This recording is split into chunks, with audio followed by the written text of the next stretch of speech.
बिस्मिल्लाह अल्हम्दुलिल्लाह नहमदुहु व नस्तईनुहु व नस्तगफिरुह व नऊज़ु बिल्लाहि मिन शुरूरि अनफुसिना व मिन सय्यिआति अमालिना मन यहदिहिल्लाहु फला मुदिल्ल लहु व मन युद्लिल फला हादिय लहु व अशहदु अन ला इलाहा इल्लल्लाहु वहदहु ला शरीका लहु व अशहदु अन्न मुहम्मदन अब्दुहु व रसूलुहु अम्मा बाद फइन्न खैरल हदीसि किताबुल्लाह व खैरल हदी हदी मुहम्मदिन सल्लल्लाहु अलैहि वसल्लम व शर्रुल उमूरि मुहदसातुहा व कुल्लु मुहदसातिन बिदअह व कुल्लु बिदअतिन दलाला আসসালামু আলাইকুম ওয়া রাহমাতুল্লাহি ওয়া বারাকাতুহু। আমরা যেখানে শেষ করছিলাম ওখান থেকে শুরু করি। তার আগে আমি এই বইটার থেকে আসলে ওই দিন এই নিয়ে কিছু কথা যখন বলতেছিলাম আমি ফেরেশতা নিয়ে জিন নিয়ে, তখন মনে হচ্ছে যে এই বইটার থেকে আমরা যদি কিছু নিতাম, যে মানে কিভাবে জিন ফেরেশতা সম্বন্ধে আমাদের কি মনে করব বা কি ধ্যান ধারণা রাখবো, এখানে বেশ কিছু ডেসক্রিপশন ছিল আর কি। যাই হোক, এটা আজকে হয়তো স্কোপ হবে না, আমি নিয়ে আসছিলাম, তারপরেও আজকে হয়তো অত বিস্তারিত স্কোপ থাকবে না। যে মানুষের সাথে যে একটা করে শয়তান থাকে, কারিন যেটাকে বলে, একজন করে ফেরেশতা থাকে, পার্মানেন্টলি থাকেন বা সবসময়ের জন্য ফলো করেন, এই জিনিসগুলো এখানে ছিল, কিন্তু আমায় খুঁজে বাইর করতে হবে। আজকে আমরা এটা যাব না, আজকে এখান থেকে পড়ি, পরে কোনো একদিন এটা ক্লিয়ার করবো। এই বইয়ের এই মজলিসে পড়া হয়নি, এটা আপনাদের বলছিলাম দ্য ওয়ার্ল্ড অফ দ্য জিন অ্যান্ড ডেভিলস, এই বইটার নাম। এটা হচ্ছে 8টা বইয়ের যে আকিদার সিরিজ আছে ডক্টর ওমর আল আশকারের, তার একটা বই, তার 3 নাম্বার বইটা হচ্ছে এটা। ফেরেশতার উপর বিশ্বাসটাকে আমানতু বিল্লাহি মালাইকাতিহি, যে ফেরেশতার উপর বিশ্বাসটাকে উনি 2 ভাগে করছেন। তার এক ভাগ হচ্ছে এটা, মানে জিনের ব্যাপারগুলা, আর এক ভাগ হচ্ছে ইসের ব্যাপার, ফেরেশতাদের ব্যাপারগুলো আর কি।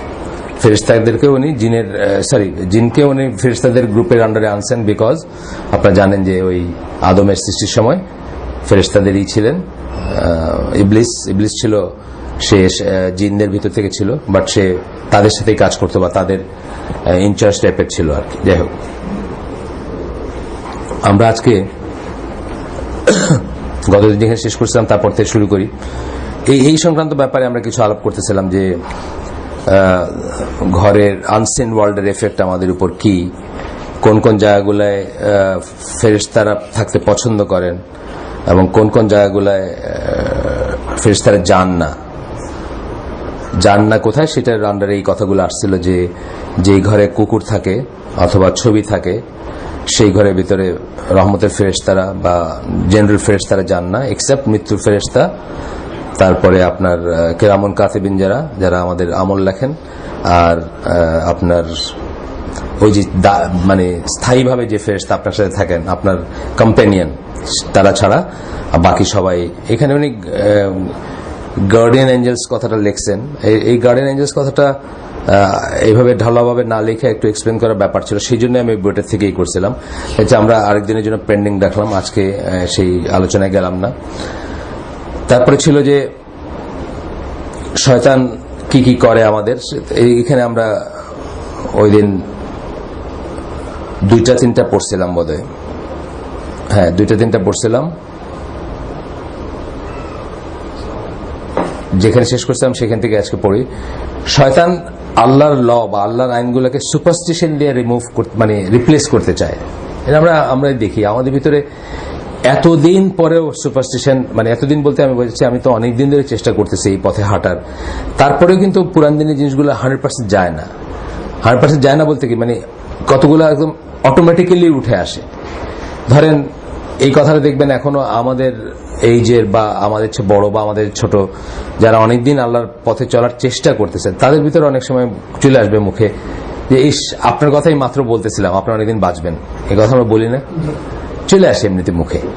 কারণ আমরা এটা বলতে বলতে বলতে মিন না করলেও চলে আসে। এখন আর মিন করি না আমরা আলহামদুলিল্লাহ, আমরা যারা এই পথে চলার চেষ্টা করতেছি তারা জানি যে এটা ঠিক না বা এগুলা মনে করা উচিত না, কিন্তু প্রবাদ বাক্যের মতো করে হলেও মুখে চলে আসে। এই জিনিসগুলোর কথাই বলছেন এখানে।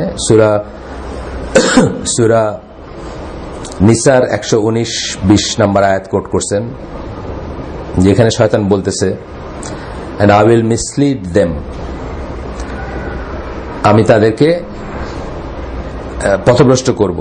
I will arouse in them sinful desires and I will command them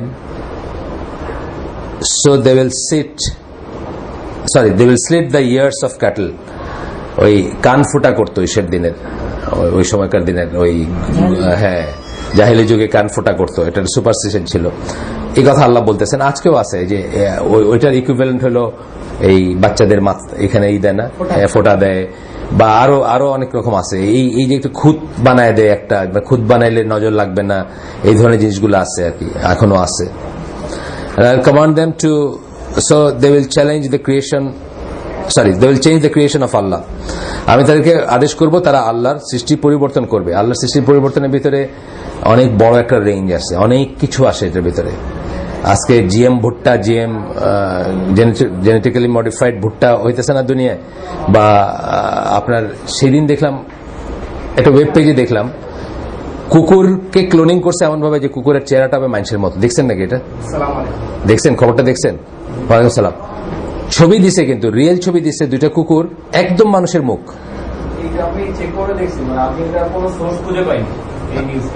তাই না? না, কিন্তু ধরেন এই ধরনের জিনিস তো করে যাচ্ছে। না না, ক্লোনিং তো করে যাচ্ছে। ক্লোনিং তো আর আজকে শুরু হয়নি, ক্লোনিং তো অনেকদিন ধরে শুরু হয়েছে। তো ক্লোনিং এর যে চেষ্টাটা বা স্টেম সেল রিসার্চ যেগুলো করতেছে, বেসিক্যালি এগুলো কি আল্লাহর সৃষ্টির পরিবর্তন, আল্লাহর সৃষ্টির পরিবর্তন করা। আল্লাহ আমাদেরকে রোগ শোক মিলায় বানাইছেন মানুষ। ধরেন সব আপনার ভিতরে একটা রোগেরই আছে, ওনার ভিতরে একটা রোগেরই আছে।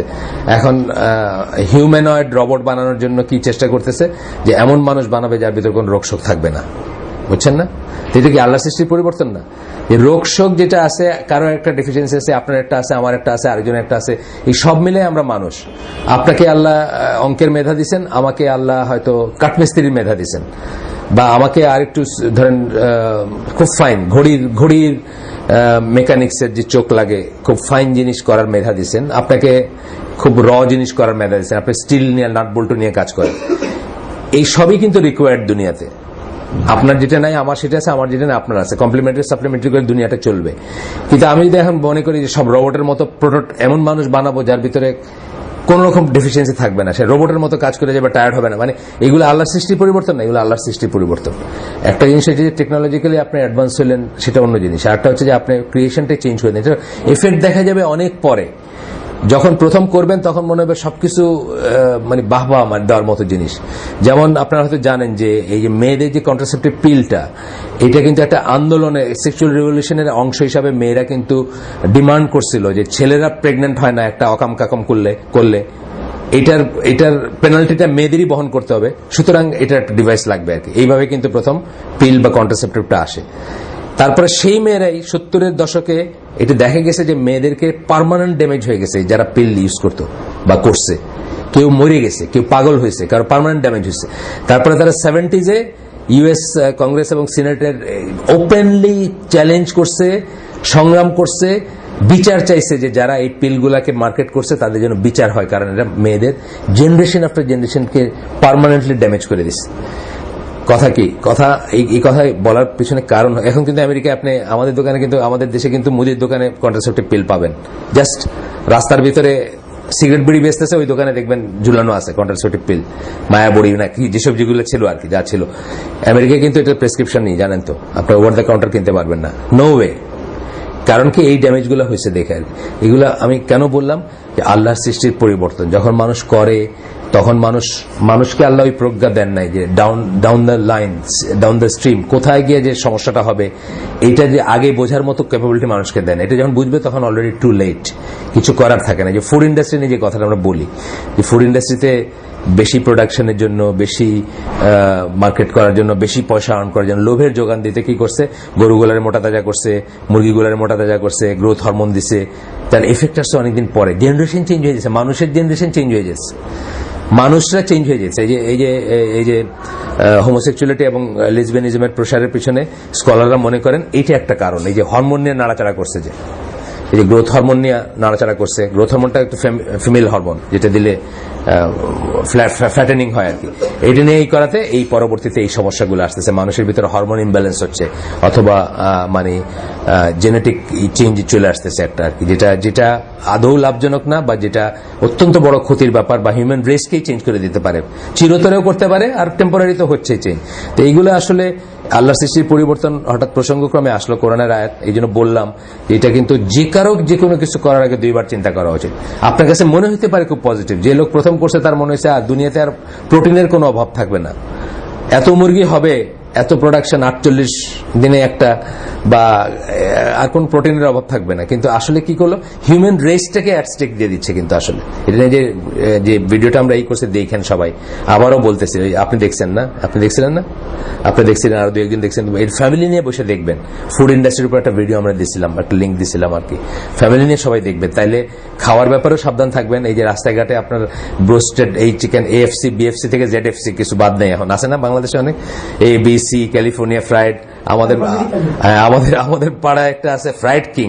আমার রাজারে ভাইয়া খাওয়াইতেছে নাকি, মানে কি রাখবে, ফ্রাইড একটা মনে হয়েছে, কিং মনে হয়েছে, বাস ফ্রাইড কিং, রাজা ভাইয়া খাওয়াইতেছে। আসলে বোঝাইতে চাইছে যে ফ্রাইড চিকেনের রাজা সে, কিন্তু হয়ে গেছে মিনিং ফ্রাইড কিং। এই আপনি দেখেন গ্রিন রোডে আছে নাম এটা, হ্যাঁ, রাজা ভাজা হয়ে গেছে এটা।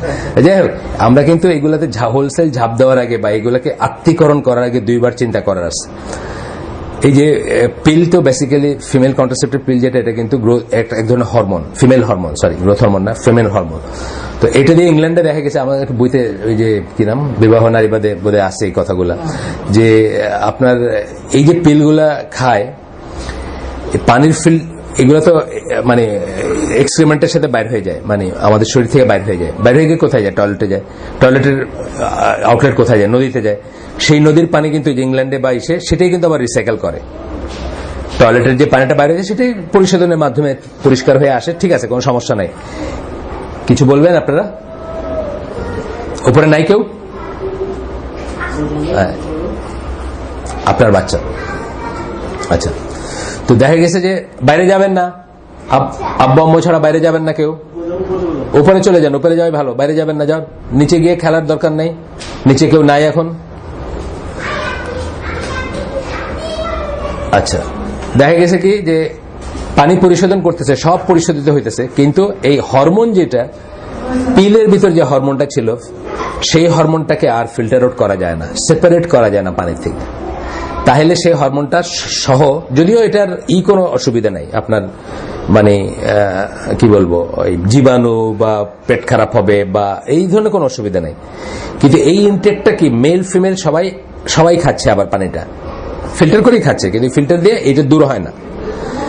তাতে দেখা যাচ্ছে কি যে ছেলেদের স্পার্ম কাউন্ট কমে যাচ্ছে, এবং এমন ডেঞ্জারাস হারে কমতেছে যে সামওয়্যার ডাউন দ্য লাইন ব্রিটেনের বা ইংল্যান্ডের ছেলেরা আর হবে না, মানে নিষিদ্ধ করতে পারবে না তাদের ঈদের আর কি ফিমেল কাউন্টার পার্টকে, তাদেরকে বাইরের থেকে বোল আমদানি করতে হবে আর কি, অর্থাৎ তারা স্টেরাইল হয়ে যাবে, তারা ফাদার হইতে পারবে না। বিকজ দেখেন কিভাবে আল্লাহর সৃষ্টির পরিবর্তনের এফেক্ট গিয়ে কোথায় পড়তেছে, খাইতেছে মহিলা পিল, সেটাও একটা সৃষ্টির পরিবর্তন, সেটার আলটিমেট এফেক্ট গিয়ে কোথায় পড়তেছে, আপনি এক্সটিংক্ট হয়ে যাবেন। এমনিতে জানেন ইউরোপের অবস্থা কি জানেন আপনারা, যে সমস্ত ইউরোপ আগামী 50 বছরের ভিতরে নন ইউরোপিয়ান প্রধান কন্টিনেন্ট হয়ে যাবে। জার্মানি 25 বছরের ভিতর হবে, আর সমস্ত ইউরোপ 50 বছরের ভিতর হবে। তারা এক্সটিংক্ট হয়ে যাবে রেস হিসাবে, বিকজ তাদের পপুলেশন হচ্ছে নেগেটিভ, 2.3 বা 2.2 সামথিং এরকম হইলে বোধহয় কোন একটা রেস বেঁচে থাকে, যদি বাচ্চা হয় ফ্যামিলি প্রতি বা কাপল প্রতি, তার চেয়ে কম হইলে এক্সটিংক্ট হয়ে যাওয়ার চান্স থাকে। তাহলে গোটা ইউরোপ রেস হিসাবে এক্সটিংক্ট হয়ে যাওয়ার মুখোমুখি হয়েছে।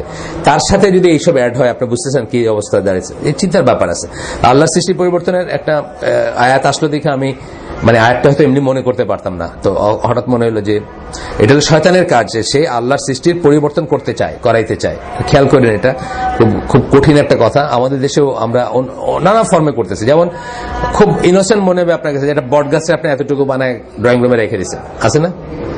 বট গাছকে ড্রয়িং রুমে রাখার জন্য বানাইছেন আল্লাহ? না, বট গাছ বানাইছেন বাইরে থাকার জন্য। আমি বলতেছিলাম একটা প্রসঙ্গে আর কি, যে একটা আমার খুব নিকটাত্মীয় বাসার কথা বলতেছিলাম, ওইখানে এই সব মিনিয়েচার আছে, মানে যেটা বাইরে হওয়ার কথা, যেটাতে কাকপক্ষী বসবে ফল খাবে, সেটা এখন ড্রয়িং রুমে এতটুকুর ভিতর চলে আসছে। আর যার ঘরে থাকার কথা, মানে ওই বাড়ির বউটা, গ্রামের বাড়ির বউটা, সে সকাল 7টা-8টার সময়, গ্রামেও কিন্ডারগার্টেন স্কুল আছে এখন, বাচ্চাটারে নিয়ে কিন্ডারগার্টেন স্কুলে গিয়া ওই স্কুলের সামনে 5 ঘন্টা কাটায় আসতেছে। এটা আল্লাহ সৃষ্টির পরিবর্তন না? অবশ্যই আল্লাহ সৃষ্টির পরিবর্তন। এই মেয়ের রাস্তায় ওইখানে ওই বৈশাখ 5 ঘন্টা কাটানোর জন্য জন্ম হয়নি, বাচ্চা নিয়ে গিয়ে ওইখানে গিয়ে চিটচ্যাট করতেছে, গপ্প করতেছে, সাথে দিয়া মানে অন ফিতনা কিন্তু আছে এটা। এইসব থেকেই তো এই যে স্কুল সামনে সামনে বসে থাকে, এগুলো থেকে ওই ফোন, পরকিয়া, এটা সেটা, এগুলো তো মানে সিরিজ মানে অকাম কুকাম আছে। কিন্তু রুটটা কোথায়? এই মহিলার ঘরে থাকার কথা ছিল, আর বটগাছটার মাঠে থাকার কথা ছিল। বটগাছটা ঢুকাইছেন ঘরে, আর মহিলাটার বাইর করে দিয়েছেন মাঠে যাইতে আর কি, বুঝছেন না? দুইটাই হলো আল্লাহর সৃষ্টির পরিবর্তন, মানে ফিতরার পরিবর্তন করে দিচ্ছেন আপনি। যাক, কেউ মাইন্ড করে থাকলে মাফ করে দেন। এখানে যদি কারো গায়ে লেগে থাকে, মানে এই কথাগুলো প্রোগ্রেসিভ কারো লাগতেই পারে যে আপনি উল্টা ধারায় চালাইতে চাইতেছেন দেশটারে, বা পৃথিবীর প্রোগ্রেসকে উল্টা দিকে নিতে চাইতেছেন, এটা কারো আপত্তি থাকতেই পারে। And whoever takes shaitan as an ally instead of Allah has certainly sustained a clear loss. আর শয়তানের এইসব সাজেশন, আল্লাহর সৃষ্টির পরিবর্তন করার এইসব সাজেশন গুলা, এইসব ইগুলাকে যে নিবে, নিয়ে তাকে একটা বন্ধু হিসাবে গ্রহণ করবে, সে বড় ধরনের লসের সম্মুখীন হবে, ক্লিয়ার লস। শয়তান promises them and arouses desire in them. শয়তান তাদেরকে প্রমিস করে, শয়তান তাদেরকে দেয়, আপনার কি বলে, অঙ্গীকার করে, এই হবে, এই হবে, এই হবে, তোমার এই হবে। কিন্ডারগার্টেনে পড়বা, তুমি পাইলট হইবা, তুমি ইঞ্জিনিয়ার হইবা, তুমি ডাক্তার হইবা, তো মা বাইরে যাবে, বুঝছেন না? আমি না গেলে কে নিয়ে যাবে বাচ্চারে? সারাদিন বসে থাকবে UIWC এর সামনে, ওই ফুটপাতের উপরে পাইতা, বুঝছেন না? এইগুলো হলো সব শয়তানের প্রমিস। কিন্তু আসলে কি হবে? তার দুনিয়াও যাবে, তার আখিরাতও যাবে, সবই যাবে তার। আমি বলি না আপনাদের যে আপনি দেখবেন নাম করা স্কুলগুলোর কথা আমি বলি আর কি, যে আমাদের পাড়ার থেকে একটু সামনে হলো YWC। আপনি দেখবেন আপনাদের ছিল লম্বা দাড়ি, টুপি পরা বাপ, হিজাবি মা, নেকাবি মা, প্যারেড করতে করতে বাচ্চাগুলোর নিয়ে ওই খ্রিস্টান মিশনারি কাফেরের হাতে তুলে দিয়ে আসতেছে যে বাচ্চাদের দেখে রেখো ভালো মতো। তো মুসলমানের জন্য খ্রিস্টান মিশনারির কাছে বাচ্চা দেওয়া মানে ওই নেকড়ের কাছে ছাগলের বাচ্চা দিয়ে আসলেন যে তুমি একটু দেখে শুনে রেখো, এরকম ব্যাপার না? ডাউন দ্য লাইন সে একসময় বলবো যে আমি আর এগুলো বিশ্বাস করি না। যেগুলো হইতেছে ইংলিশ মিডিয়াম স্কুলগুলোতে হইতেছে অনেকখানে, আমি আর এগুলো বিশ্বাস করি না। তেমনি আমাদের এখানে এক ভাই, আমি নাম বললাম না, মামুন চিনবে বা আর অন্যরা চিনবে, নাম বলার দরকার নাই, ওই খুবই এখলাসালা এই ভাই আর কি আমাদের, মানে অত্যন্ত কাছের মানুষ আমাদের। তার দুইটা ছেলে রেসিডেন্সিয়াল মডেল স্কুলে পড়ে, ওইখান থেকে উনি আর বাইর করতে পারেন না, ওইখানে রাখছেন। রেসিডেন্সিয়াল মডেল স্কুলের কথা আপনারা জানেন যে পেপারে আসছে এগুলো, আমি পার্সোনালি জানি না, পেপারে আসছে যে এই টিফিন টাইম আর ছুটির, টিফিন টাইম আর স্কুল শুরু হওয়ার আগে ছাড়া বাকি সময়টা তারা টয়লেটগুলো লক করে ফেলছে, এবং চাবি থাকবে টিচারের কাছে, যে যাবে তাকে চাবি চাইয়ে নিয়ে টয়লেটে যেতে হবে। তার কারণ হলো একটু উপরের দিকে ক্লাস 5, 6, 7, 8, মানে 6, 7, 8, মানে উপরের দিকে বলতে আমি বোঝাচ্ছি যে একটু যারা বয়স হয়েছে, হয়তো 8 বা 7 বা 6, বা একদম বড় ভাইরা না, কলেজও তো আছে ওইখানে, মানে মাঝারি বড় ভাইরা, তারা সব নাকি ওই আলাদা আলাদা অ্যারেঞ্জমেন্টে বাথরুমে গিয়ে মোবাইল ফোনে পর্নোগ্রাফি দেখে। এই রিজনে টয়লেটগুলোকে, পেপারে আসছিল এটা আমার এই কথা না, টয়লেট আপনি জানেন তো না, যারা দেখছেন জানেন, টয়লেটগুলোকে বন্ধ করে দিচ্ছে যে এখন টিচারের কাছ থেকে চায় নিয়ে যেতে হবে। সো এই বলতেছি যে মানে আমাদের ভিতরে যে ডিজায়ার কি, এই হইতে হবে, এই হইতে হবে, এই না হলে এটা হওয়া যাবে না, ওটা না হলে এটা হওয়া যাবে না। আমরা কখনো ব্রডার পিকচারটা চিন্তা করে দেখি না যে at the end off day আমি কোথায় যাচ্ছি। আমি কি একটা বাচ্চাকে জান্নাতের পথে দিচ্ছি না জাহান্নামের পথে, হাতে ধরে জাহান্নামের পথে দিচ্ছি আমরা। এগুলো জানার পরে যখন আমরা এইসব জায়গাগুলোতে প্লেস করবো, এটা তো হাতে ধরে জাহান্নামের পথে দেওয়া। কি কিসের জন্য করব? আমি ভাবতেছি যে সে ওয়েল এস্টাবলিশ হবে, সে এটা হবে। ওয়েল এস্টাবলিশ হইতে গেলে এগুলো যে নেসেসারি সাফিসিয়েন্ট কন্ডিশন না, এটা আমরা একটু চিন্তা করে দেখি না যে এটা আল্লাহ যদি রেখে থাকেন, বা আপনার যদি মেধা থাকে, বা আপনি যদি তাকে পরিচালিত করতে পারেন, সে সিলেটের বড় লেখায় স্কুলে পড়েও আতাউল করিম হইতে পারে। আতাউল করিম পড়াশোনা করছেন সিলেটের বড় লেখার স্কুলে, ওই যে এখন আমেরিকাতে সায়েন্টিস্ট, এই মনোরেলের উপর কি একটা কাজ করছেন জানি, ফিজিসিস্ট তাই না, ইলেকট্রিক্যাল ইঞ্জিনিয়ার না, যাই হোক, মানে ফিজিক্স ইলেকট্রিক্যাল ইঞ্জিনিয়ার দুই নিউজেই আসছে জিনিসটা। এই জন্য আমার মনে হয়েছিল বেসিক্যালি পড়াশোনা ফিজিক্স, পরে মনে হলো বুয়েটের, তো উনি বুয়েটে পড়াশোনা করছেন, উনি বুয়েটে পড়াশোনা করছেন। কারণ বুয়েটের পোলাপানরা আমার প্রথমে খবরটা দিচ্ছে আর কি, যে উনি এখানে করছেন। যাই হোক, বড়লেখা স্কুলের, আমার কথা ছিল ওটা না, বড়লেখা স্কুল থেকে পাশ করছেন। তাইলে আপনি যদি প্রপারলি গাইড করতে পারেন, তার মেধা বিকশিত হবে এবং আপনি চান না যে এই মেধা বিকশিত হওয়ার বিনিময়ে সে জাহান্নামে হোক, এটা কেউ চাওয়া উচিত না। এই প্রসঙ্গে আসলে কথা, শয়তান কি করে তাহলে তাদের ভিতরে ডিজায়ার করে এবং তাদেরকে প্রমিস করে এই হবে সেই হবে, আর তাদের ভিতরে ডিজায়ার মানে শখ, খায়েশ অথবা মানে কামনা বাসনা জাগ্রত করে। বাট শয়তান does not promise them except dilution. কিন্তু শয়তানের প্রমিসগুলো কি? মায়া, যেটাকে বলে ডিলিউশন মানে কি? মায়া মানে মিথ্যা প্রমিস, মিথ্যা আপনারা জানেন, আমরা গতদিনই বোধহয় পড়ছি, এইখানে পড়ছি গতদিন, যে বদরের যুদ্ধের সময় শয়তান একজন সাহাবী না মানে একজন ইসের রূপে আসছিল, সাহাবীর রূপে আসছিল, মদিনাবাসীর রূপে, আনসার একজন আনসারের রূপে আসছিল। আয়েশা ইসেকে, নামটা আমি জানতাম, জানেন নাকি? কারণ মনে আছে নামটা? কার চেহারায় আসছিল? হ্যাঁ আচ্ছা, হ্যাঁ মানে যাই হোক, তার চেহারায় আসছিল, এসে তাদেরকে প্রমিস করছিল যে তোমরাই, আমি নেক্সট দিন বলবো ইনশাল্লাহ, নেক্সট দিন বলতে পারবো। এটা খুব ফেমাস ঘটনা, যার চেহারায় আসছিল। তো নামটা বলতে পারবো, আমার নামটা মনে পড়তেছে না এখন। না আনাসুল মালিক তো গেদা বাচ্চা ছিলেন তখন। হ্যাঁ, সুরাকা বিন মালিক হইতে পারে। হ্যাঁ সুরাকা বিন মালিক হইতে পারে, রাইট। আগে বলবেন তো, একটু আগে আওয়াজ দিবেন। হ্যাঁ ঠিক আছে, তার রূপে আসছিল। আয়েশা প্রমিস করছিল যে আজকে তো তোমরাই জিতবা, মানে ঈদের কাফেরদের। তারপরে সে যখন দেখছে, ফেরেশতাদের দেখছে, সে আস্তে করে কাইটে পড়ছে, তার আর খুঁজে পাওয়া যায় না। এই বদর যুদ্ধে দে ওয়ার স্লটার্ড, মানে অনেক মরছে না, এই মানে বড় বড় লোকরা মরছে তাদের, কাফেরদের।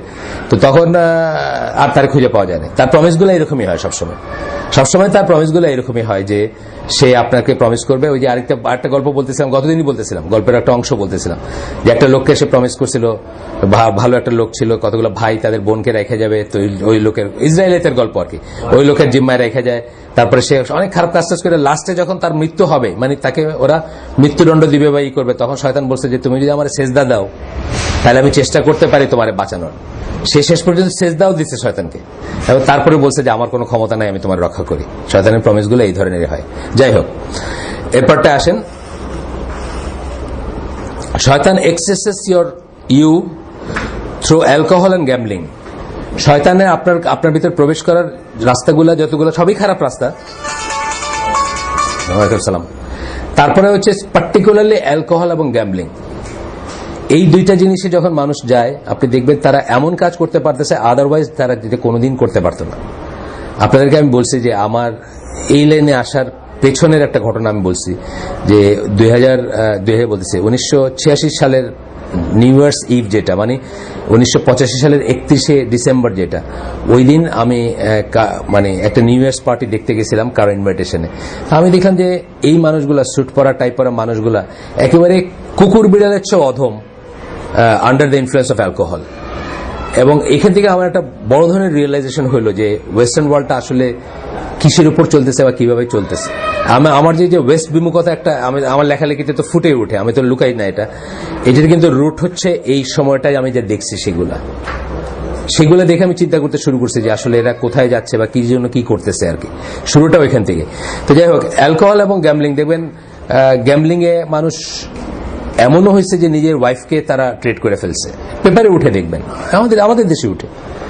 আর অ্যালকোহলের কথা তো জানেনই আপনারা, মানে জাস্ট মানুষ আর পশুতে কোনো তফাৎ থাকে না, ডিপেন্ডিং অন দ্য কি মানে আপনার কি বলে মাত্রাটা কতটুকু। দ্যাট রিমাইন্ডস মি, আমি আশা করি এখানে এই রুমে যারা বসে আছেন তাদের কেউ কখনো বা এটা প্র্যাকটিস করেন না।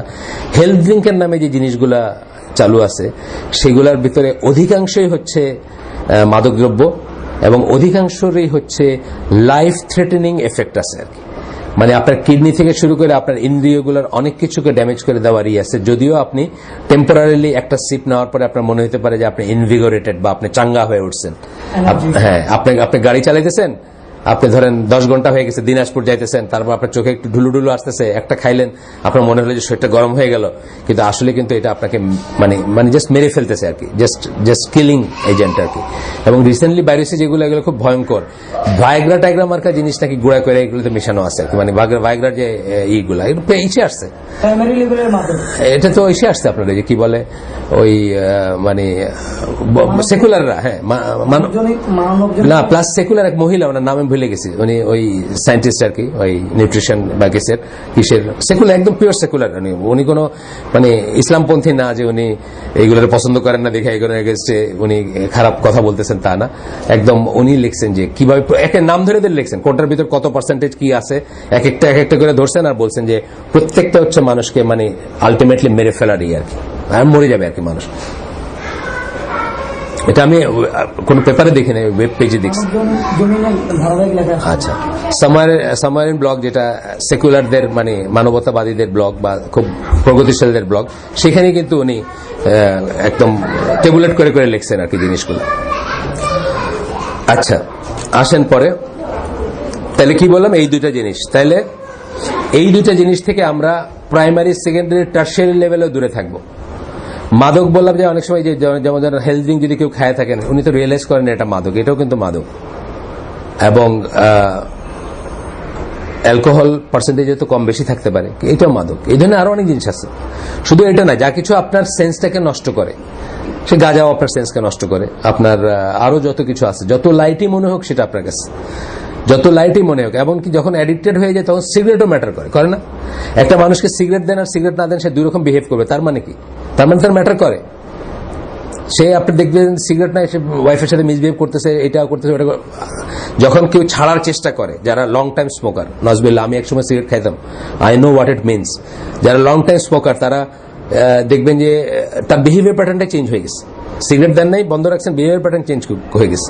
তো এগুলা হচ্ছে যে যত রকম টক্সিকেন্ট সবকিছুই কিন্তু এটার মাধ্যমে শয়তান আপনার ভিতরে ঢুকে। মানে কি, শয়তানের কাজগুলো আপনি করেন। শয়তানের কাজ কি? ঝগড়াঝাটি, চিৎকার, মানুষের ভিতর বিভেদ, তাই না? হাজব্যান্ড ওয়াইফ, এই সমস্ত জিনিসগুলো হবে না? হাজব্যান্ড ওয়াইফ, বন্ধু বন্ধু, ভাই ভাই, যত রকম বিভেদ। শয়তান কি চায়? ফিতনা চায়। যত রকম বিভেদ, যত রকম ফিতনা। গ্যাম্বলিং কি? আমার ওয়াইফ লিখে দিলেন একজন, ফিতনা না এটা?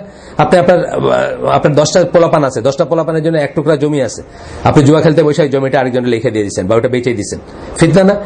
এইভাবেই শয়তানের কাজগুলো অ্যাকচুয়ালি কি? শয়তানের কাজগুলোকে চোখে দেখায় কি বলে নাকি এটা শয়তানের কাজ? তা না। যে কাজে সমাজে সংসারে মিসচিফ আসবে, ফিতনা আসবে, হানাহানি আসবে, মারামারি আসবে, সেটাই শয়তানের কাজ। শেষ। এরপরে কি? শয়তান মেক্স ইভিল লুক গুড। এটা খুব বড় একটা কথা। শয়তান খারাপ জিনিসকে আপনার চোখে সুন্দর দেখাবে। আমাদের কত মানুষের কাছে ধরেন, ফর এক্সাম্পল, খোপায় চুল, কি বলে, খোপায় ফুল দিয়া, আপনার সাদা শাড়ি, লাল পাড় পরা, বৈশাখের দিনে বাইরে যাওয়াটা কতজনের কাছে সুন্দর লাগে না? চোখে সুন্দর লাগে। আমারই ভাইয়ের কাছে লাগে, আমার আপন ভাইয়ের কাছে হয়তো লাগে। আমি হয়তো মানে ধরেন কি বলে, আহলে সুন্নাত জামার পথে হাঁটতেছি ফর লাস্ট 30 ইয়ার্স, আমার আপন ভাইয়ের কাছে এটা সুন্দর লাগে দেখ। এটা মিনিং কি? মিনিং হচ্ছে যে জিনিসটা ফিতনার, যে জিনিসটা খারাপ। এই গতদিনও কোট করছে, আবার করছে যে ওয়াইজা কিল আলাহুম লা তুফসিদু ফিল আরদি কালু ইন্নামা নাহনু মুসলিহুন, সূরা বাকারার আয়াত, 11 নম্বর আয়াত বোধহয়, যাই হোক আমি শিওর না। তো যখন তাদেরকে বলা হয় যে দুনিয়াতে ফাসাদ সৃষ্টি করে না, তারা বলে আমরা তো ভালো কাজই করতেছি। এই সব কাজগুলো দেখতে সুন্দর লাগে না? আপনারও লাগছে হয়তো একদিন, হ্যাঁ, বেলি ফুলের মালা খোপায় জড়ায় নিয়ে একটা কত রবীন্দ্রের একটা ভাব, কত পরিশীলিত লাগছে আপনার কাছে। অথবা আরো একটা কিছু ধরেন, ওই বাংলা একাডেমি একটা বটগাছ আছে না, ওটার নিচে কবিতার আসর হইতেছে, ছেলে মেয়ে একজন করে উঠতেছে আর কবি, আপনার কাছে কত সুন্দর লাগছে একদিন না? এইরকম শয়তান আপনার কাছে যে কাজগুলা সমাজে ফিতনা সৃষ্টি করবে, সমাজে হানাহানি মারামারি সৃষ্টি করবে, অথবা আরেকজনের বউ আপনার সাথে চলে যেতেছে, আপনার বউ আরেকজনের সাথে চলে যেতেছে, এরকম জিনিসগুলো ঘটনা ঘটাবে, যে সেই কাজগুলোকে কিন্তু আপনার চোখে একসময় সুন্দর লাগছে বা লাগে। কারণ কি? শয়তান আপনার চোখে সেগুলোকে সুন্দর লাগে। আপনি এগুলো মিনিং মানে সেকেন্ডারি মিনিং এ যান না, প্রাইমারি মিনিং এ আপনি সন্তুষ্ট। প্রাইমারি মিনিং এ খুব সুন্দর লাগছে, খুব সন্তুষ্ট। আর সেকেন্ডারি মিনিং এ গেলে আপনি বুঝছেন যে এটা অন্যরকম। আমি আপনাদের জীবনে একটা ঘটনা বলছি কিনা জানি না, সিলেটে আমরা যে মাদ্রাসা চালাই, ওখানে আমার ভাই মাঝে মাঝে ট্রেনিং দিতে যায়, টিচারদেরকে ট্রেনিং দিতে যায়। এখানে যেমন একদিন দিছে ইংলিশের, ওইখানে টিচারদেরকে। তো একদিন আমিও গেছি ওর সাথে।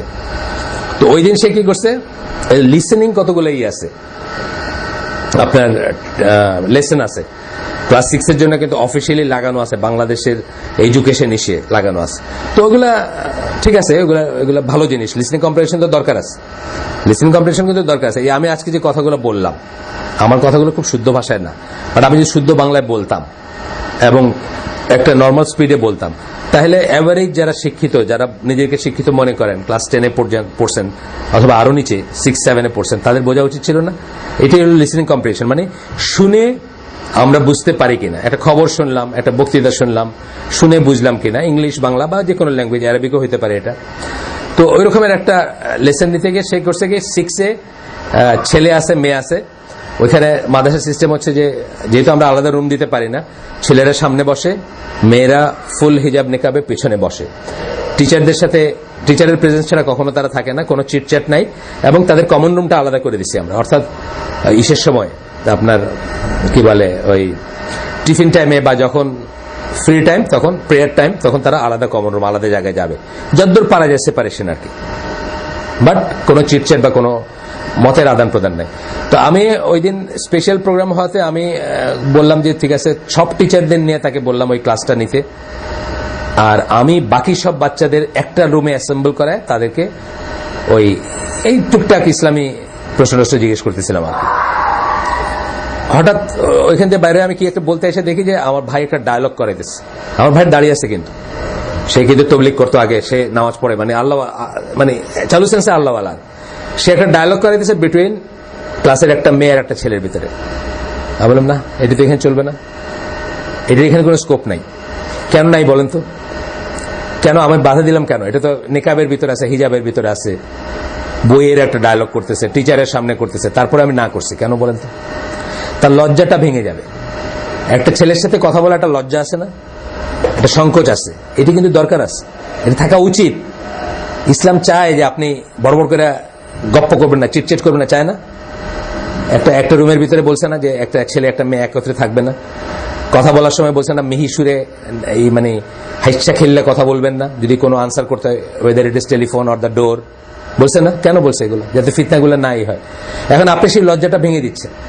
আমি এখানে আপত্তি করছি, ওইখানে হয়তো 1000 মানুষ ছিল, অ্যানুয়াল ডে হচ্ছে, একটা বড় মেয়ে বোরখার ভিতরে এসে, কিন্তু স্পটলাইটে, মানে ধরেন আপনার ট্রাই কালার ওই আছে না, সবুজ নীল সবুজ লাল লাইটের ভিতরে একলা দাঁড়ায় আছে, দাঁড়ায় সে হাত নাড়ায় নাড়ায় একটা ইসলামিক কিছু একটা প্রেজেন্ট করলো।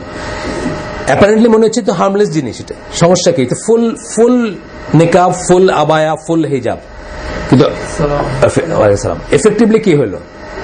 1000 লোকের সামনে দাঁড়ানোর লজ্জাটা তার ভেঙে গেল। সে হাত নাড়তেছে, তার ভয়েসটাও কিন্তু আওরা, ইন এ সেন্স যে ইফ ইট ইজ মানে ওই ধরনের ভয়েস বা ই হয়, এই সব কিছু কিন্তু তার চলে গেল। এখানে অনেক কিছু চিন্তার আছে না, মুসলমানদের অনেক চিন্তার ব্যাপার আছে। যাই হোক, আসেন তারপরে কি পড়লাম, যে শয়তান আপনার চোখে যেটা সুন্দর, মানে আপনার চোখে খারাপ জিনিসটাকে সুন্দর দেখাবে, ইভিল জিনিসকে দেখতে সুন্দর লাগবে। এইটা শুনে কতজন অ্যাপ্রিসিয়েট করছেন এখানে, আমাদের বড় বড় শায়করাও আছেন এখানে, মানে ওই প্রোগ্রামটাকে সাংঘাতিক রকম অ্যাপ্রিসিয়েট করছেন।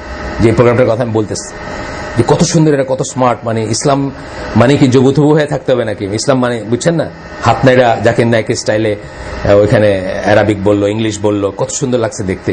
কিন্তু এফেক্টিভলি আসলে কি হচ্ছে, একটু চিন্তা করলে আপনি বুঝবেন যে কি হইলো এখানে। তো এইগুলা আসলে যাই হোক, দেখতে সুন্দরই লাগে আমাদের কাছে। এরপরে বলতেছে যে শয়তান tries to divide people and cause conflicts between them, ভাগ করাইতে চায় আর কনফ্লিক্ট করতে চায়। যে সমস্ত জিনিসগুলো অত্যাবশ্যক না, যে সমস্ত জিনিসগুলোকে ডিফার করা অত্যাবশ্যক না। এখন আপনি আমারে বললেন যে চলেন হাইকোর্টের মাজারে যাই, গিয়া ওইখানে একটু দোয়া খায় করে আসি, এইটাতে ডিফার করাটা অত্যাবশ্যক। কারণ কি? এটাতে আমার ইমান নষ্ট হয়ে যেতে পারে, আমার ইসলাম নষ্ট হয়ে যেতে পারে, তাই না? অত্যাবশ্যক। কিন্তু যে সমস্ত জিনিসের ডিফার করাটা অত্যাবশ্যক না, সেই সমস্ত জিনিসগুলোতে আমরা ডিফার করে ফিতনা সৃষ্টি করব না বা সমাজের ভিতর ভাগাভাগি করবো না। কালকেই রাত্রে আমি মহাখালীর ওই ইসে বলতেছিলাম যে আপনার তারাবির নামাজ 2 করে পড়া যায়। এই কথাটা যদি রাসূল সাল্লাল্লাহু আলাইহি ওয়াসাল্লাম থেকে এসে থাকে, তাহলে যে মসজিদে 20 রাকাত নামাজ পড়ে, সেই মসজিদে এনমাস 40% অফ দ্য মানুষ 8 রাকাতের পরে বাইর হয়ে যাওয়াটা এই কারণেই, মানে এই যে ডিভিশন ক্রিয়েট করার কারণেই কিন্তু মোহাম্মদ বিন সালেহ আল উসাইমিন এবং আব্দুল আজিজ বিন বাজের মতো সৌদি স্কলাররা বলছেন যে সোসাইটিতে 20 রাকাত পড়া হয়, সেই সোসাইটিতে সবাই উচিত একতার খাতিরে, সমাজবদ্ধতার খাতিরে কমপ্লিট নামাজটা পড়া, মাঝখানে চলে না আসতে বলছে। কেন? এই ডিভিশনটা শয়তান আপনাকে একটা দিনের আমল করার নাম নিয়ে কিন্তু আপনাকে এটা করাচ্ছে এবং এটা থেকে মারামারির উদ্ভব হচ্ছে। উল্টাটাও ঠিক, মানে আপনার 8 রাকাত পড়ে যে মসজিদে ওইখানে গেলেন, ওইখানে আপনি 8 রাকাত পড়েই করে আসবেন, ওইখানে আপনি চিল্লাচিল্লি করবেন না যে কেন এখানে 8 রাকাত পড়া হয়েছে, মানে সমাজবদ্ধতার ব্যাপার। যে জন্য সারা সৌদি আরবে 8 রাকাত পড়লেও মসজিদুল হারাম এবং মসজিদ নববীতে 20 রাকাত পড়ে। কেন? কারণ ওইখানে আরবদের চেয়ে আজামিদের সংখ্যা বেশি থাকে এবং এইসব আজামিরা এটা নিতে পারবেন না বা এখান থেকে এটা ফিতনা শুরু হবে। ওয়ারেজ 20 রাকাত পড়াতে তো কোনো নিষেধ নাই এবং এটা দিনের অত্যাবশ্যকীয় জিনিস না যে 8 রাকাত পড়তেই হবে আমাকে। সেই জন্য এত বড় বড় জ্ঞানী স্কলাররাও এটা ওইখানে অ্যালাউ করেন বা এটাকে এন্ডোর্স করেন। ওয়ারেজ আমাদের দেশে দেখবেন এই 2-4টা কিতাব পড়া স্কলাররা বলবেন যে আরে এটা মানে 8 রাকাতে বেশি পড়া যাবেই না, না না না। আরেকজন বলবেন 20 রাকাত। আমি একদিন একটা ইসলামী ম্যাগাজিন ভুলে গেছি আমি, হয় ঠিকানা অথবা মদিনা, দুইটার একটা, মানে ওইগুলো রাখতাম অনেক বছর আগে। তো একটা প্রশ্ন করছে একদিন, তারাবির নামাজ কয় রাকাত? উত্তর দিচ্ছেন 20 এবং 20 রাকাত। 3 বার বলছেন আর কি, 20 এবং 20 রাকাত। বুঝছেন তো?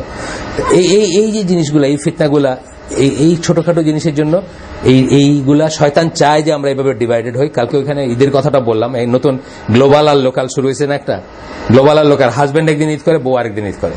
আমি চিনি ইন ফ্যামিলি, হাজব্যান্ড আগের দিন করছে, বউ পরের দিন। বউ আমার জিজ্ঞেস করছে, এনাম ভাই ও তো এরকম বলতেছে, আপনি কি করবেন? আমি বললাম যে তুমি কি করবে তো করতে পারেন না, আমি এটা করবো আর ঠিক আছে, আমিও এটা করবো। তাহলে কি হলো? হাজব্যান্ড আগের দিন করছে, বউ পরের দিন করছে আর কি, আমাদেরই ফ্যামিলি ফ্রেন্ড আর কি, 2 দিনে ঈদ করছে আর কি। তো এই যে জিনিসগুলো শয়তান এগুলো চায়, এগুলো ডিভিশন না, এগুলো ডিভিশন। তো এইগুলো এমন জিনিসের ডিভিশন যেসব জিনিসের ডিভিশন পারমিটেড না। আপনাকে আগেই বললাম, আপনাকে হাইকোর্টের মাজারে নিয়ে যাইতেছে দোয়া করতে, এখানে ডিভিশন পারমিটেড। এখানে সারা দুনিয়া একদিকে থাকলেও আপনি একদিকে থাকবেন, পারমিটেড। কিন্তু এই জিনিসগুলোতে ডিভিশন পারমিটেড না। লোকেদের সাথে ঈদ করতে বলা হয়েছে, লোকেদের বলতে আপনার কমিউনিটির কথা বলা হয়েছে। ঢাকা শহরে যদি 1 কোটির লোক থেকে 1 কোটির লোকের ভিতরে মানে 99,90,000 করতেছে একদিকে, আর 10,000 মানুষ নিয়ে আপনি বসুন্ধরাতে আলাদা করে একটা জামাত করতেছেন এর আগের দিন। এটা লোকেদের সাথে ঈদ করা হলো না, এটা হলো ফিতনা সৃষ্টি করা হলো, এটা হলো শয়তান ঋষি আপনার ট্র্যাপে পা দিলেন। আর এরপরের পয়েন্টে আসেন, শয়তান থ্রেটেন্স ইউ উইথ পভার্টি। এটা অত্যন্ত বড় একটা পয়েন্ট। ফিয়ার ইজ দ্য কি আমরা বলি একটা কথা, শুনছেন না? কথা শুনছেন নাকি? এটা কিন্তু ফ্রেজ একটা। অ্যালিস্টার ম্যাকলিন্সের একটা বইয়ের নাম ছিল ফিয়ার ইজ দ্য কি, যেখান থেকে মাসুদ রানার শত্রু ভয়ঙ্কর বইটা চুরি করছে আর কি, আগের দিনের চুরি, আপনাদের যুগের না। আপনারা তো এগুলো জানেন না, আপনাদের এখন মাসুদ রানা কেউ পড়ে না। আমাদের যুগের আপনারা এখন মানে মানে কি বলবো, অ্যাপস রানা যেটা আছে ওইটা পড়েন, ওইটা দেখেন, মোবাইলের অ্যাপস এর রানা। আমাদের সময় ছিল মাসুদ রানা, হলো তখনকার বখাটে পোলাপানের পড়ার বস্তু ছিল। তো এখানে একটা, উনি আমার জেনারেশনে, উনি কিছুটা জানবেন, শত্রু ভয়ঙ্কর একটা বই ছিল, এটা মানে অলমোস্ট ওয়ার্ড ফর ওয়ার্ড বা ওয়ার্ড বাই ওয়ার্ড ওইখান থেকে চুরি করা আর কি, অ্যালিস্টার ম্যাকলিন্সের ওই বইটা। ফিয়ার ইজ দ্য কি। ফিয়ার ইজ দ্য কির কথাটা হচ্ছে, এটা আমরা অন্য প্রসঙ্গে বলি, কর্পোরেট কালচারের ব্যাপারে বলি। কর্পোরেট কালচারে যে আপনাকে একান্ত বশ্য স্লেভ হিসাবে ধরে রাখছে, তার পেছনে ফর্মুলাটা হচ্ছে ফিয়ার ইজ দ্য কি। আপনাকে অল্প বয়সেই এত অ্যামিউনিটিজের টেস্ট দিয়ে দিছে, আপনার একটা এয়ার কন্ডিশন রুম দিছে, আপনার একটা রিভলভিং চেয়ার দিছে, আপনার 5,000 টাকার ফ্রি টক টাইম দিছে, আপনার ট্রাভেলিং এ গেলে ফার্স্ট ক্লাস অথবা প্লেনের দিছে, বুঝছেন না? আপনার ভালো করে মোচও জ্বালায় না এখন, কথার কথা। এখন যেদিন নিয়ে আপনার হাউস লোন দিয়ে দিছে, কার লোন তো দিছেই, গাড়ি চালিয়ে যাচ্ছেন অলরেডি, আপনি হাউস লোনেরও প্রমিস করছে যে হাউস লোনও দেওয়া হবে। এরপরে বস আপনার একদিন ডেকে নেয়, বলো তুমি স্টুপিড, তুমি এই কাজটা কেমনে করলা? আপনার ইগোতে লাগলো, আপনি মানুষের লাগার কথা আপনার, মানে এখন ইচ্ছা করতেছে সবকিছু ছুড়ে বাইরে যাবেন, কিন্তু অলরেডি আপনাকে ফিয়ার ইজ দ্য কি বানাই দিছে। মানে আপনার ভয় আসবে তখন যে এই আমি, আপনার ভিজুয়ালাইজ করবেন যে এই এয়ার কন্ডিশন রুমের জায়গায় একটা ছাকলা ঘর, এই রিভলভিং চেয়ারের জায়গায় একটা কাঠের ক্যাশ করতেছে চেয়ার, বুঝছেন না? তারপর ফার্স্ট ক্লাসের জায়গায় থার্ড ক্লাস, প্লেন তো বাদই দিলাম, টক টাইম কোথায় যাবে? নিজের পয়সা দিয়ে আপনি আর পারবেন না। এটা হচ্ছে কর্পোরেট ইসের চাবিকাঠি, হচ্ছে ফিয়ার ইজ দ্য কি। এটা আমার কথা না, এটা ওদের ওয়েস্টার্ন ওয়ার্ল্ডের কথা। তারাই এটা বলছে যে কর্পোরেট কালচারে যে ধরে রাখে মানুষরা, আর এই যে মানুষগুলোকে স্লেভ বানাইছে, যেটা বলে যে আগের দিনের মাস্টারদেরকে স্লেভরা চিনতো, আগের দিনের মনিব যে তারে কৃতদাসরা চিনতো, দরকার হলে একটা এক ঘা লাগায় মাইরেই ফেলছে অনেক সময়, যে তুই বেটা আমার এত লাথি গুতা মারিস, আমি আর এটা নিতাম না, আছে না? এখনকার মাস্টারকে কেউ চিনে না। এখনকার মাস্টার কি করবে? আপনাকে একটা নোটিশ ধরাই দিবে, একটা চিঠি ধরাই দিবে যে management has decided that your service is no longer required. ম্যানেজমেন্টকে আপনি খুঁজতে যান, একটা মানুষ পাবেন না, একটা চেহারা নাই কিন্তু এটার পিছনে, বলবে যে এটা বোর্ডের ডিসিশন। এটা আসলে কিন্তু আপনার হয়তো আপনার যে অপছন্দ করে সে আপনার চাকরিটা খাইতেছে, কিন্তু আপনি তারা কোনোদিনই করতে পারবেন না। এটা হলো কর্পোরেটই। তাই এখানে বলে ফেসলেস মাস্টার। আপনি এখন স্লেভ, আপনি এখন কর্পোরেট কিসের স্লেভ, কৃতদাস। একবার ঢুকলে আর বেরোতে পারেন না, ছাড়তে পারেন না, আল্লাহর পথে ব্যয় করতে পারেন না, সময়, সম্পদ, শ্রম, মেধা কিছুই আল্লাহর পথে ব্যয় করতে পারেন না। আপনাকে কি দিয়ে এই করে শয়তান? পভার্টির ভয় দেখায়। আপনার এইগুলো ঐশ্বর্য থাকবে না, আপনার এই লাইফ থাকবে না, আপনার ইমিউনিটি থাকবে না, এই ভয় দেখায় আপনাকে দিয়ে স্লেভের মতো কাজ করে নেই। ফেসলেস মাস্টার, এই মাস্টারের কোনো ফেস নাই। এই একই এসে আপনাকে বলে যে দুটি সন্তানই যথেষ্ট, দুটি সন্তানের বেশি নয়, একটি হলে ভালো হয়। এই একই ফর্মুলা দিয়ে আপনার ভিতরে ঢুকেছে, কিন্তু যে পভার্টি, আপনার ভয় লাগে যে প্লেটটা একটা বাড়লে খাইতে দিব কই থেকে, অথচ আপনি হয়তো আপনার আব্বা যা ইনকাম করতো তার হয়তো 10 গুণ ইনকাম করতেছেন বা 10 গুণ বেটার খাইতেছেন।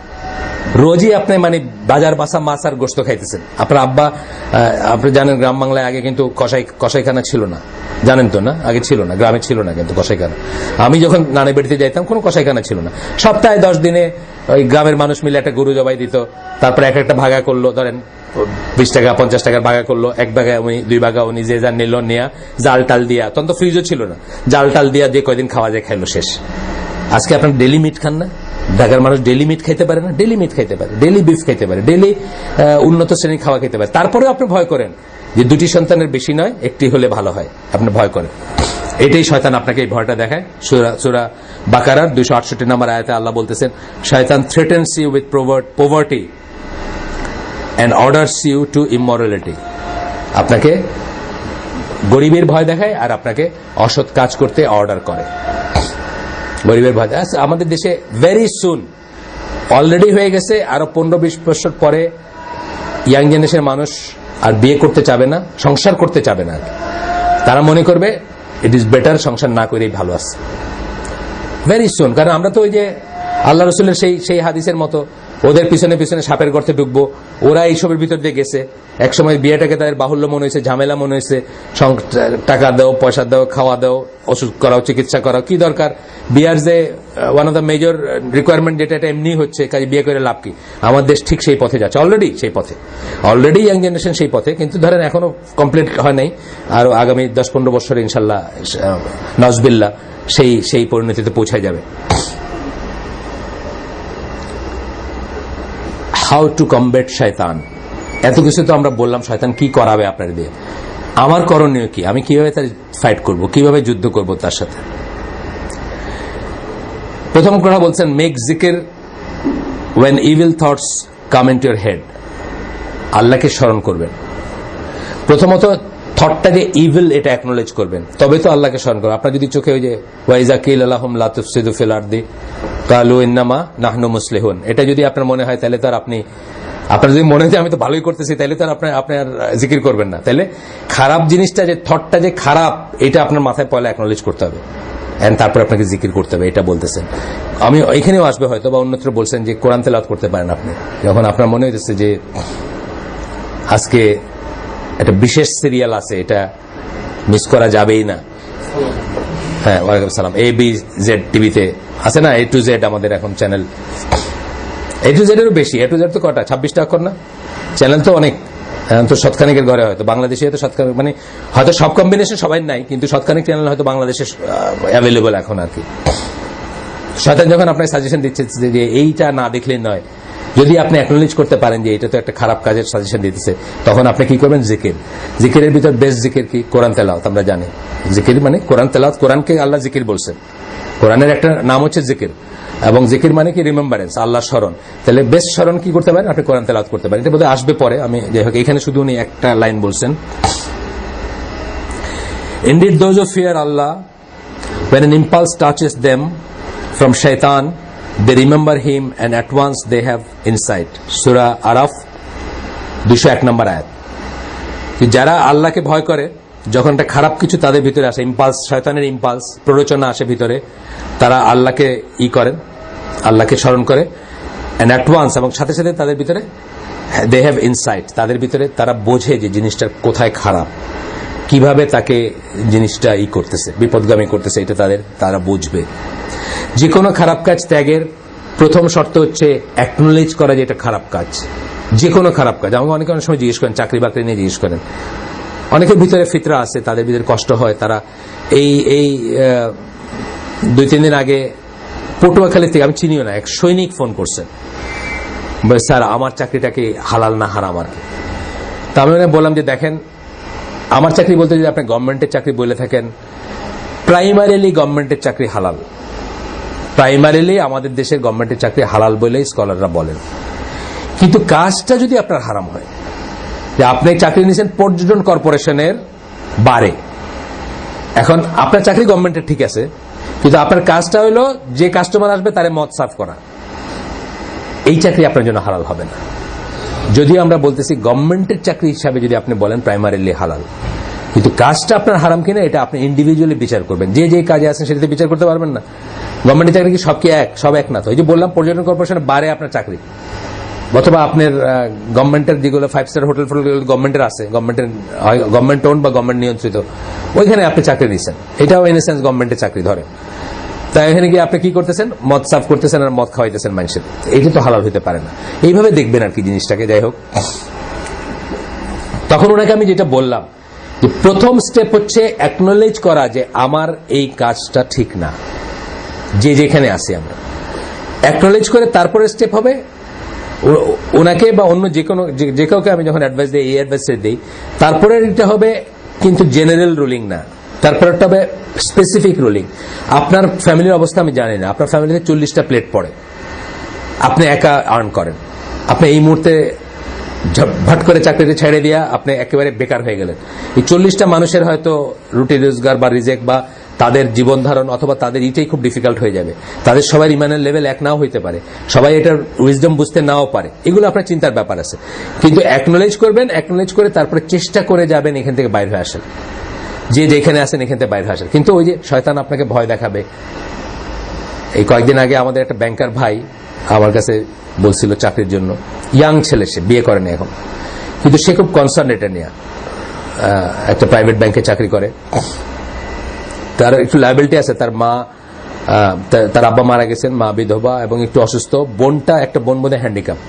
তো সে আমাকে রিকোয়েস্ট করাতে আমি গার্মেন্টসের মালিক এক ভাইকে বললাম যে ওনার সাথে, তারাও তাকে নিতে আগ্রহী, কারণ সে ইয়াং এখনো এবং সে পড়াশোনায় ভালো, স্ট্যান্ড করাটা, এবং সে তার ভিতরে একটা ক্লাস আছে, এক ধরনের ক্লাস আছে।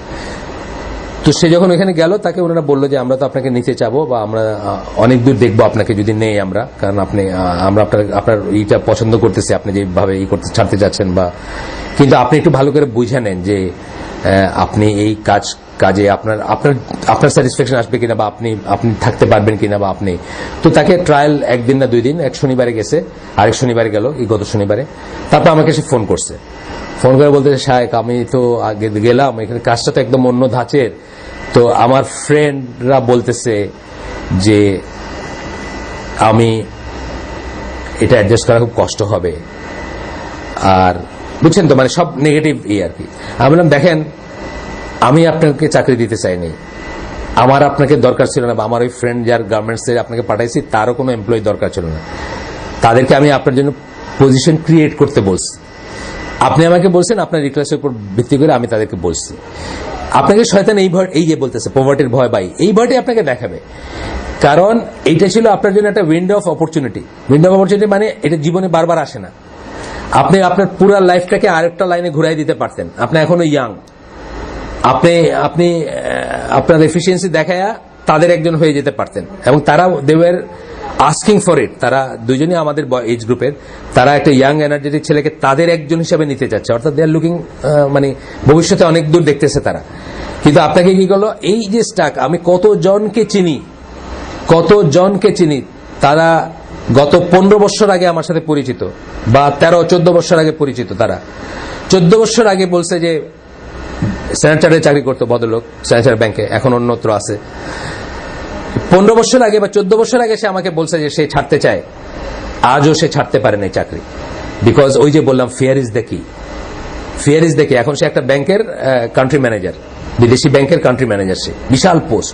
এখন তো আর মানে একবারে নেক্সট ইম্পসিবল আর কি, কারণ সে যে কোনো চাকরিতে যাবে, ইসলামী ব্যাংকের কোনো চাকরি যদি নেয় বাংলাদেশে, তার হয়তো 10 ভাগের 1 ভাগ হয়ে যাবে তার স্যালারি, মানে এই পর্যায়ের সে এখন।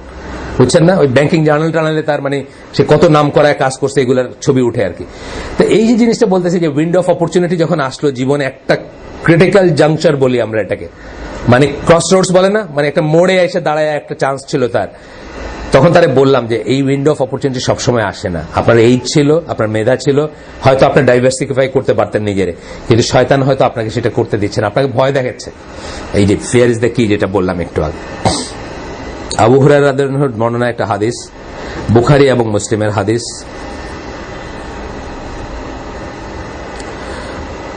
আল্লাহ রাসূল সাল্লাল্লাহু আলাইহি ওয়াসাল্লাম বলছেন, যে বলে লা ইলাহা ইল্লাল্লাহ ওয়াহদাহু লা শারীকা লাহু লাহুল মুলকু ওয়া লাহুল হামদু ওয়া হুয়া আলা কুল্লি শাইইন কাদির, এটা যে বলে, ট্রান্সলেশনটা শেষ হয়েছে, 100 টাইমস ডেইলি, এটা কিন্তু সহিহ হাদিস। এই যে নাম্বারের কথাই যেটা বলা হয়, নাম্বারের আমলে কিন্তু 100 পর্যন্ত পাওয়া যায় ইউজুয়ালি। এই যে লাখ লাখ লাখ লাখ আমল দেখেন না, লাখের প্রথম কথা হলো লাখ নাম্বারটা ছিল না তখন, এইটা দিয়ে প্রথমে বুঝবেন আর কি। লাখ কোটির যে হিসাব, 49 কোটি টাকা আল্লাহর পথে বাইর হয়ে 1 টাকা ব্যয় করলে, এই গল্প শুনছেন না আপনারা, 49 কোটি টাকার সওয়াব পাওয়া যায় দেওয়ার। এইটা প্রথমেই মিথ্যা হইলো যে কোটির কোনো ফিগার ছিল না তখন, মানে মিথ্যা ধরার প্রথমেই হইলো যে আরবদের গণনা হয়তো থাউজেন্ডের ইসে গণনা হইতো, কোটি কোনো ফিগার ছিল না। মানে এই মিথ্যাচারের শুরুটা হলো এখানে আর কি। আর এটা এমনি বোঝা যাইতেছে, তাইলে আর আমার সারা জীবন দান করে কোনো লাভ আছে নাকি? একবার চিল্লায় গিয়া 1 টাকা দিয়ে দিলাম, শেষ, সারা জীবনেরটা শেষ। এত যাকাত, এত হজ, এত ই করে কোনো লাভ আছে? একবার করলেই তো হয়ে গেল। হজবিল্লাহ। 100 বার যে ই করবে daily, will get the reward for freeing 10 captives, 10টা গোলাম আজাদ করার সওয়াব পাবেন তিনি। He or she will get 100 blessings, বারাকা পাবেন 100 বারাকা। 100 mistakes will be wiped out, 100 mistake, তার ভুল মুছে দেওয়া হবে। And it will be a protection for him or her from শয়তান। এই জন্য কিন্তু হাদিসটা কোট করছেন, হাউ টু কমব্যাট শয়তান বলছেন না, এইটার এই হেডিং এর আন্ডারে এই হাদিস কোট করার কারণ হচ্ছে এইটা। 100 বার কিন্তু কিছুই না, আপনি মানে কোনটা দোয়াটা, লা ইলাহা ইল্লাল্লাহু ওয়াহদাহু লা শারীকা লাহু লাহুল মুলকু ওয়া লাহুল হামদু ওয়া হুয়া আলা কুল্লি শাইইন কাদির, আমরা তো ইসের পরে পড়ি, নামাজের পরে। এটাকে আপনি নিয়ম করে 100 বার করে ফেললে কোনো ব্যাপার নাই আর কি, সমস্যা নাই। আমি শেষ করে দিব, আচ্ছা ইনশাআল্লাহ এই হাদিসটা শেষ করে দিই।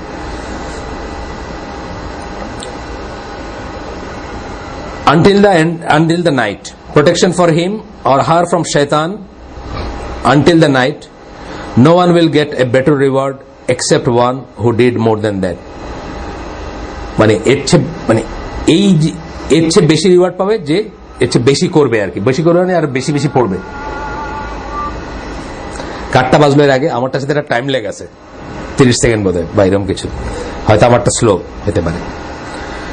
তো একটা আমল শুনলাম আমরা ইনশাল্লাহ নেক্সট দিন বাইগুলো দেখব যে কি কি করলে, যেমন অজুতে থাকা সারাদিন, তারপরে নাক ঝাড়া, রিন্স, মানে ঘুম থেকে উঠে নাক কি করা, নাকের ভিতরে পানি দিয়ে অজু করলেই তো হয়। সেটা অজুর সিস্টেম তাই না, যে 3 বার রিন্স করবেন, ঝাড়বেন।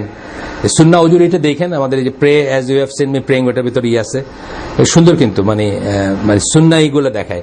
এই যে আমরা দেখি যে মসজিদের ভিতরে, আমার সবচেয়ে ঘৃণার একটা কাজ দেখি যে মসজিদের ভিতরে মানুষের দিকে নাক খোটায়, বুঝছেন, মানে আমরা টকবক করে তাকায় থাকি, যাতে মানে আমার কটপট করে তাকানো দেখে বোঝে, না হলে আমার সব ইচ্ছা করে বলে ফেলতে যায়, ভাই আপনি যে এইগুলো ফালাইলেন, এখানে একটা মানুষ সেজদা দিবে। এই জিনিসটারই দরকার হইতো না যদি আমরা সুন্নাহ মোতাবেক অজু করতাম, নাকের ভিতরে পুরো পানিটা ঢুকাই দিয়া এইভাবে একবার, মানে 2টা নাককে ব্লো করা যেটাকে বলে, তখন হয় কি এই জিনিসটা নরম হয়ে যায়। প্রথমবার পানি ঢুকানোর পরে নরম হবে, সেকেন্ড টাইম আবার দিলেন, থার্ড টাইম যখন ব্লো করবেন ব্যাড হয়ে যাবে। আর যদি 5 বার উজু করেন বা একাধিকবার করেন, তাহলে এটা লেগে থাকবে না। আপনার মসজিদে বসে 5 টাইম হিসাবে নাক খুঁটাইতে হবে না। অত্যন্ত ঘৃণার একটা ব্যাপার না, ওইসব মানুষের হাতে খাইতে ইচ্ছা করে না আমার, মানে দেখার পরে ওদের কাছে মানে খুবই ঘৃণা লাগে আমার কাছে। এটা একটা পার্সোনাল জিনিস বা একটা এটা ঘরে করার জিনিস, এটা মসজিদে বসে করার জিনিস না। তো এটা কিন্তু আমরা সুন্নাহ মোতাবেক যদি অজু করতাম, আমাদের এই যে অনেকে দেখবেন কানের ভিতরে ওই শুকনা এই লেয়ার পড়ে থাকে, ওইটাও কিন্তু হইতো না যদি আপনি সুন্নাহ মোতাবেক 5 বারই করতেন, খেয়াল করে পরিষ্কার করতেন বা ই করতেন। যাই হোক, মানে এই উইজডম গুলা, বা মুখে দুর্গন্ধ যেটা 5 টাইমস, হ্যাঁ মিসওয়াক করলে মুখে দুর্গন্ধ থাকার চান্স 0, বুঝছেন না? আমাকে একজন ডাক্তার একবার করতেছিলেন, এই যে দাঁতের ডাক্তার, তখন বলতেছেন যে 2 বার অন্তত, মানে আজকের দিনে 2 বার। তারপরে বলতেছেন যে আল্লাহ রাসূল সাল্লাল্লাহু আলাইহি ওয়াসাল্লাম খাইতেন কি আর ব্রাশ করতেন 5 বার, আর আমরা কি খাই আর আমরা ব্রাশ করি মাত্র 1 বার। তাও 1 বারটাও কোনো সময় করি না, সকালে উঠা করি 1 বারটাও কোনো সময় আলসামির জন্য। আমার তো খুব সবচেয়ে আলসামির কাজের একটা মনে হয় এটা আর কি, এই যখন দেরি করে ব্রাশ করাটা রাত্রে শোয়ার আগে মনে হয় এটা না করলে হইতো না, মানে না করলে খুব ভালো হইতো আর কি, এরকম মনে হয়। যাই হোক, আল্লাহ আমাদেরকে তৌফিক দেন আমরা যা শুনলাম তার উপর আমল করার। সুবহানাকাল্লাহুম্মা বিহামদিকা আশহাদু আল্লা ইলাহা ইল্লা আনতা আস্তাগফিরুকা ওয়া আতুবু ইলাইক।